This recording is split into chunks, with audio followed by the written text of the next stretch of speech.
So a lot of people don't understand what a soul tie is, and a lot of people don't understand why God say we should be married when we're engaged in sex. So let's break down the scientific understanding of it and the psychology of it too. So when you think about having sex with someone, what people don't know is that you are still connected with that person. Actually, is backed by science. So what happens is they did a study on this guy on his saliva. They took his saliva, 72 hours, he was gone, he comes back. What they realized in that study is that his saliva was still alive and it actually acted indifferent. It actually would get upset, it actually would get sad, it actually would tire, blah blah blah. So they recorded all of it.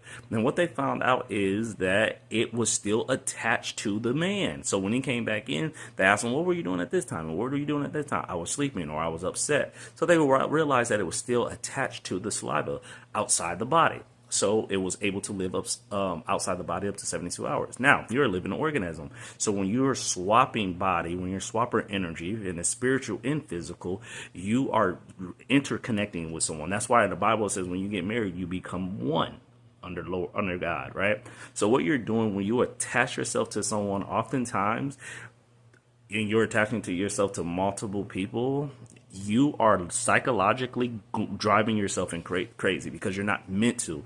Your body is trying to become one with multiple people, and because it won't work out, you're getting left with remnants of that person, and you're literally driving yourself crazy. You are literally having anxiety and depression and sad. You are fighting a spiritual war and something psychologically happening inside your body. That's why it affects you on more levels than one. You can't think straight. You're that person lives rent free in your mind. It's so much more. So when we think about the Bible, we often think of it as a lot of rules because it comes off like that due to religion and how it's put on us and how it scares us and manipulates us. But what it should be given to you when you think about the Bible, how it should be given to you, it should be given to you like, hey, this is a blueprint to this world that you absolutely have nothing about.